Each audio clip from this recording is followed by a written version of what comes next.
This is Serena Toxicat, and this is Selket. That's my baby.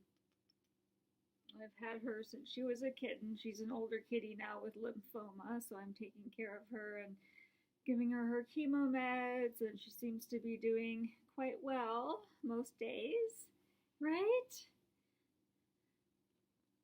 But what I wanted to address today is, I guess, a little more serious subject, although health, her health is much more serious than this. What I wanted to talk about, though, is aging, women aging in particular.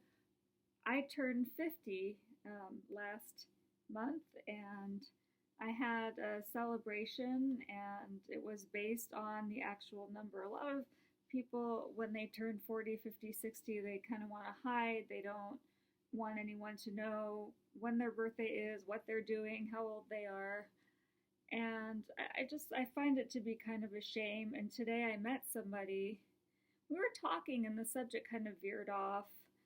And she was saying that she was a certain age, and she didn't really want to say what it was. And I'm like, oh, I turned 50, and she's like, really? Because in May I'm turning 50. I swear I thought this woman was in her mid 20s.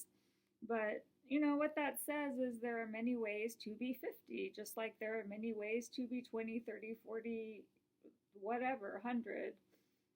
I've seen eccentric, awesome 100-year-old women that would be a role model to any woman, I would think.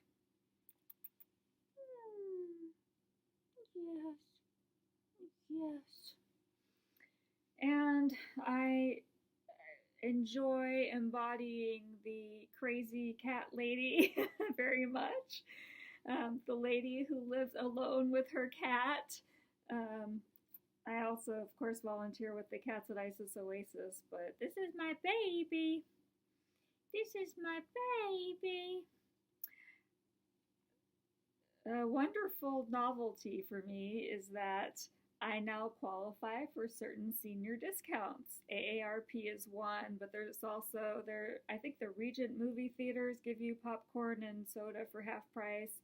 If you go online and search senior discount starting at 50, you'll find a decent length of list. So it's just a suggestion for those who are curious or who want to save some cash.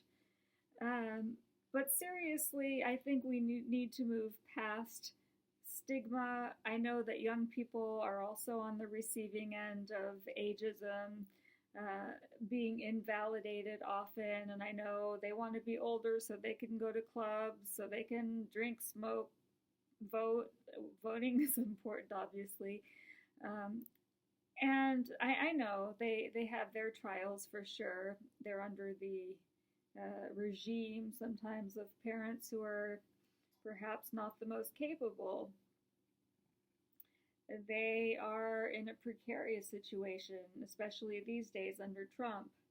Um, but what I wanted to address was how more likely than not, the ageism that we experience in the society is going to be directed towards people who are getting older. There's a whole youth industry.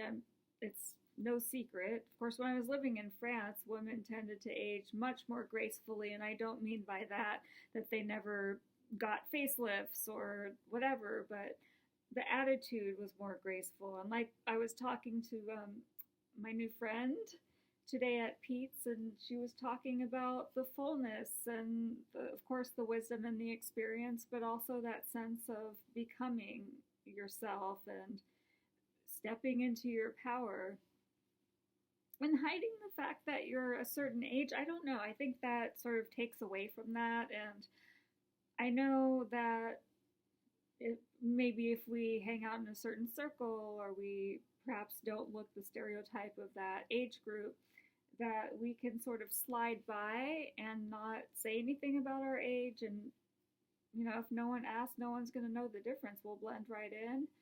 But I think there's something to be said for being a certain type of role model, if possible. guiding younger people in a certain way if, if that's something that we're up for.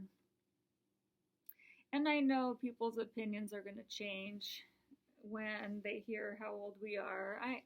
I understand that's going to be a challenge for some of us to say, hey, I'm turning 50, and just kind of seeing the person's eyes, the light going out, or like, oh, I have to move on now. I can't hang out with you anymore. You don't fit into our millennial group anymore. Or, oh, this person's not going to understand me, or they're going to judge me, whatever it might be. But for myself, I think it's important to get beyond those insecurities and just say, hey, I'm 50. This is a milestone age for me. I'm successful in these ways, and in these other ways I need to still develop myself, and there's something really awesome about that.